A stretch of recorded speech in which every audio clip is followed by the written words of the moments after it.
এই মেয়েটি জঙ্গলে আসে পশু শিকার করার জন্য। তারপরে কিছুক্ষণ পরে একটা ভাল্লুকের সঙ্গে দেখা হয় আর সঙ্গে সঙ্গে তীর মেরে দেয়, কিন্তু ভাগ্যক্রমে মেয়েটির তীরটা ছিঁড়ে যায়। মেয়েটি সঙ্গে সঙ্গে সেখানে বসে তীরটা ঠিক করতে লাগে, কিন্তু চালাক ভাল্লুকটি খাড়া হয়ে তার তীর ঠিক করে দেখে ফেলে।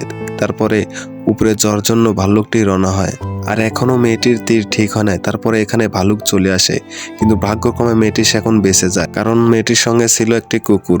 তারপরে কুকুরের পিছে পিছে ভাল্লুকটি দৌড়াতে থাকে, আর মেয়েটি এই সুযোগে তীরটা ঠিক করে নেয়। তারপরে মেয়েটি পাহাড় থেকে আস্তে আস্তে নামতে থাকে, নামতে নামতে অবশেষে নেমে যায়। নেমেই ভাল্লুক আর কুকুরটাকে খুঁজতে থাকে।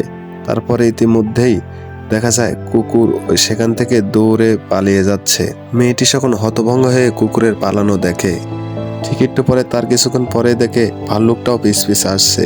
তারপরে মেয়েটা সেখান থেকে দৌড়াতে দৌড়াতে পানির ভেতরে আসে। পানির ভিতরে এসে খুব জোরে দৌড়ায়, তারপরে পানির ভিতরে ঝাঁপ দেয়। পানির ভিতরে ঝাঁপ দিয়ে একটা গর্ত পায়, গর্ত দিয়ে জঙ্গলের ভিতরে ওঠে। কিন্তু সেখানে লুকায়ও শান্তি নেয় মেয়েটার, কারণ সেখানেও সেই ভাল্লুকটি চলে আসে, এসে প্রচণ্ড আক্রমণ করে। কিন্তু মেয়েটি শুধু চিৎকারই করে, কারণ তার কাছে কোনো উপায় নাই। তার একটু পরে দেখে ভাল্লুকটা সেখান থেকে চলে যাচ্ছে। মেয়েটি মনে মনে ভাবে যে যাক, আমি তাহলে বেঁচে গেলাম। তারপরে সঙ্গে সঙ্গে মেয়েটি উঠে দেখলো একটা বিশাল কাহিনী, যা তার চোখকেও বিশ্বাস করাতে পারছে না, কারণ একটা অদৃশ্য মানুষের সঙ্গে ভাল্লুকটি যুদ্ধ করছে। আর মেয়েটি সেটা দেখে হতভম্ব।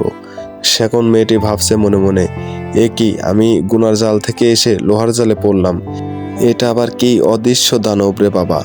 তারপরে মেয়েটি সেখান থেকে বার হওয়ার পরিকল্পনা করে, কিন্তু কিছুতেই বার হচ্ছে না, কারণ দানবটি সেখানে এখনো আছে।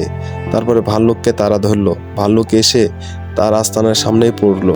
মেয়েটি তাকায়া দেখলো ভাল্লুক তার পাশেই পড়ে আছে।